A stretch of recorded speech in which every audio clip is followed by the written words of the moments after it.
Let's get right into this. And I know my opinions are going to spark some hate. From where? I suppose that's going to be the real adventure.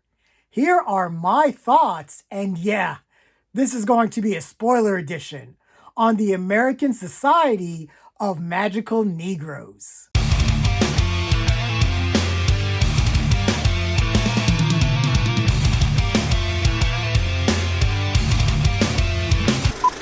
The American Society of Magical Negroes is written and directed by Kobe Libby and stars Justice Smith, David Allen Greer, Anne Lee Bogan, and Drew Tarver. The film focuses on a young man who gets recruited into a secret society of magical black people who dedicate their lives to making white people's lives easier. Although initially enamored with his new powers, he begins to question the value of using supernatural means to do the very thing he's felt obligated to do his whole life.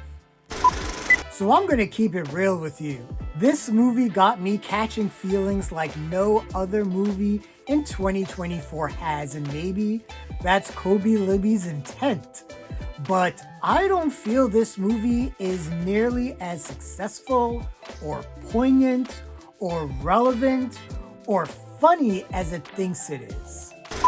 So Justice Smith plays Aaron, a struggling artist who lives in Los Angeles, and already I had a lot of questions. The movie starts with him only having $17 in his bank account, and he's a failed artist, so I'm already wondering, how is he living and surviving in Los Angeles, one of the most expensive cities in the entire world? Also, his character is presented as someone that is super awkward. And there's a moment in this film where he's talking about his yarn art and how it makes him feel and how he wants it to make him feel. And there's a part of me that just wondered if he was on the spectrum. And I'm not saying this maliciously. There's a lot of Justice Smith's performance that makes me think that there's something else going on with him that really doesn't have anything to do with his skin color. David Allen Greer plays Roger, the magical Negro that mentors Aaron, and he's supposed to be the sage person in the film, but really he's the most cynical character in the movie. He basically expositions his way into trying to convince Aaron, and by proxy the audience, of white people being the most dangerous animals on planet Earth. Okay, we're going to pause. Before we even get into that, let's talk about the trope of the magical Negro, which this movie just gets totally wrong.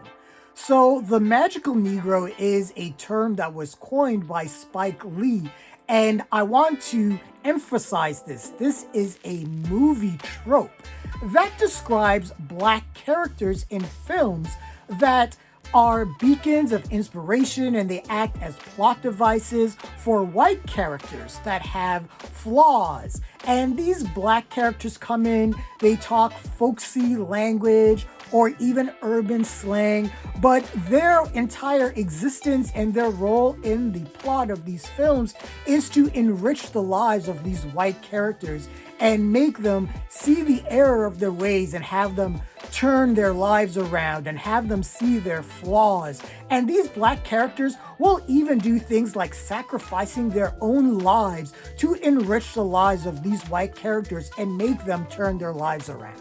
We're talking about films like The Green Mile, The Legend of Bagger Vance, Ghost, Green Book, What Dreams May Come. These are all examples of films that carry the magical Negro trope. And right from the jump, this movie falls flat on its face, because if it doesn't even understand the actual definition of the magical Negro, then what are we doing here? Other than using this film as a platform to spew out some absolute nonsense that all these people are here for is to make white people feel comfortable so they don't act hostile and start race riots? Does this apply to every white person?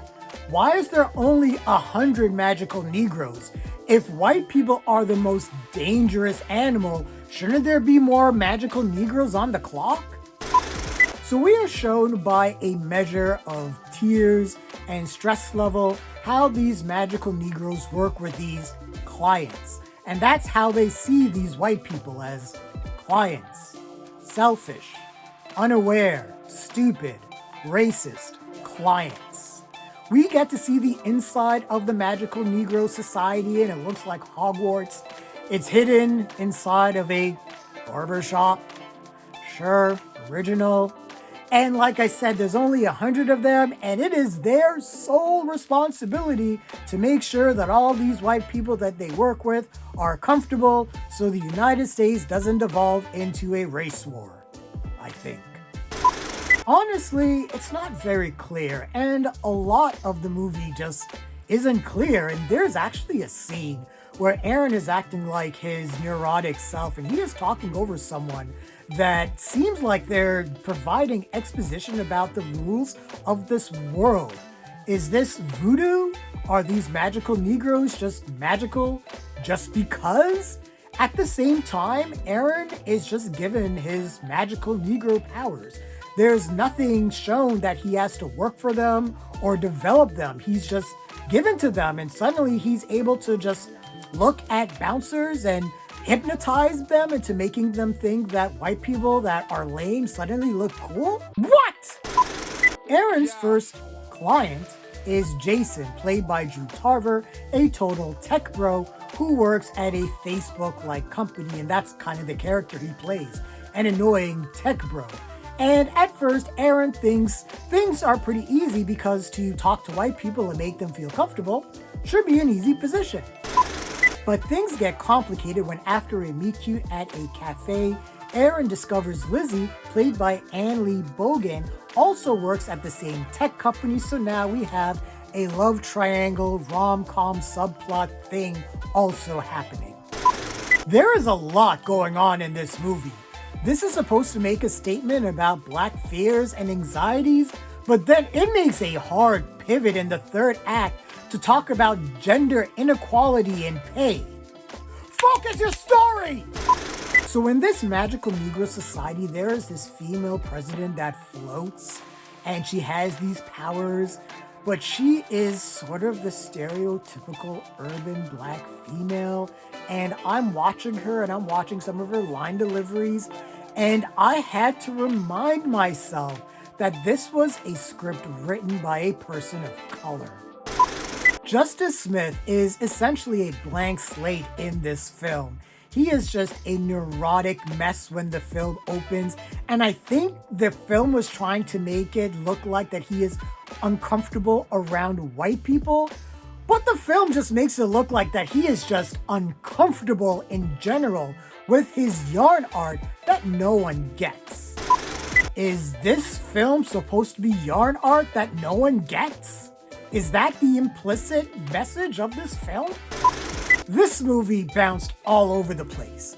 It didn't know if it wanted to be a racial satire, a rom-com, a buddy comedy, or what, but it just had all of these ideas that were just clashing together and nothing stitched. So the main conflict is that if Aaron and Lizzie get together as opposed to Aaron guiding Lizzie and Jason to get together as a couple, the entire society of magical Negroes will fall apart. Or not, because you can just ban people and have their memory wiped. Or not, you could just decide to not have any repercussions for any consequences in this movie. I haven't even gotten to the big corporate satire bit yet. So the tech company that Aaron works for is going through a bit of a scandal because their facial recognition software isn't recognizing Black faces. And I had to think about that a little bit. So I was like, okay, so is this facial recognition software not recognizing Black faces as in regards to pigmentation? Because there are people from other cultures that are darker than I am. So is that the issue? Or is the facial recognition software having issues with features like a nose or lips? What about people that have those kind of facial features? What if someone got plastic surgery? Would that affect anything? That whole plot just didn't make any sense. It was dumb, and it could have been erased out of this movie entirely. The tech CEO is played by Rupert Friend, who plays the stereotypical billionaire CEO that cares more about profits and the brand more than humanity. And it's just a bland performance. And there's a scene where he makes a pretty racist motivational speech that really wouldn't fly in today's society. And that's a lot of the issue with this movie. People saying and acting and doing things that really don't fly in 2024 anymore. So Jason is promoted over Lizzie to take a point on this brand relaunch, and at the same time, he's telling Aaron about his plans to ask Libby out, and it becomes a race against time for Aaron to tell Lizzie how he really feels about her. And honestly, by that point, I had checked out of this movie. And then this film explodes into America Ferrera's monologue from Barbie, except it's the black version, and Justice Smith is doing some acting about how he feels as a black man in America and how now he feels like he has the right to live. What? That's your epiphany? You have a right to live once you are born. If you are allowing other people to dictate what rights you have, that's on you.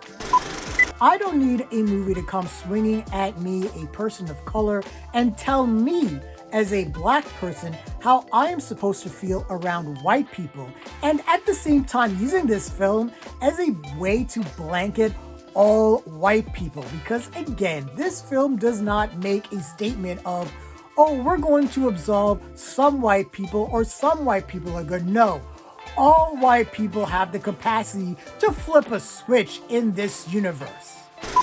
Here's where this movie fails. We know absolutely nothing about Justice Smith's character. We know nothing about his past. We know nothing about his struggles with his blackness or with white people. There's like a 20-minute montage shot of, ooh, spooky white faces, but that's really about it. What kind of music does Aaron listen to? What kind of figures does he gravitate to? What are his favorite shows or hobbies?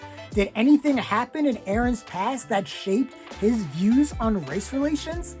Any of these things would have helped to shape Aaron out as a three-dimensional character, but instead we get Justice Smith playing a very surface level, passive, neurotic, one-dimensional person that I just did not care about at all. Also, this movie tries to find comedy through awkward human interaction, but that only works when there's only one or two characters that are awkward and everyone else is playing the straight man. But in this film, everyone is awkward, so then that doesn't make Aaron feel special at all. And there's a running gag about magical Negroes touching their white clients' dicks for comfort? I don't know, but it was certainly homoerotic. And I have to wonder about the female magical Negroes. Are they performing the Donald Trump special on female white clients? This is all sexual harassment! There is one funny line in this movie where Justice Smith says that his client colonized his crush. One funny line in a painstakingly boring hour and 44-minute movie. Seriously, there was so much talking. And I haven't even delved into the love story between Aaron and Lizzie. So there is a little bit of chemistry between the two of them, but when the film focuses on the love story, the movie just stops dead in its tracks, and it feels like some sort of somber love story straight out of an A24 production. And then, okay, here's my main spoiler. Are you ready? It is revealed in the final line and groan-inducing final shot that Lizzie is part of a society of magical people herself, a society of magical wives and spouses, and apparently Aaron was her client. So there are other magical societies out there? Is there a magical society of Latinos? Or homosexuals? Or Asians? I walked away thinking that these magical societies all exist in the same universe, but don't know that they exist. And then, the more I think about it, so if Aaron is Lizzie's client, does she really care about him? Or is she just trying to make him feel comfortable? Honestly, exploring that would have been fun and interesting to see how all of these magical societies interact with each other. If you're not going to go with the actual definition and terminology of the magical Negro and you're going to create your own lore, break all the rules and just go all the fucking way with it and explore everything instead of just... Overall, the American Society of Magical Negroes insulted me in so many ways. It insulted my intelligence with a plot that thought it could get away with being more than a 15-minute sketch you would see on Key and Peele. It insulted me as a person of color that another filmmaker of color would create a story that is about black liberation and was still so restrictive to said people of color.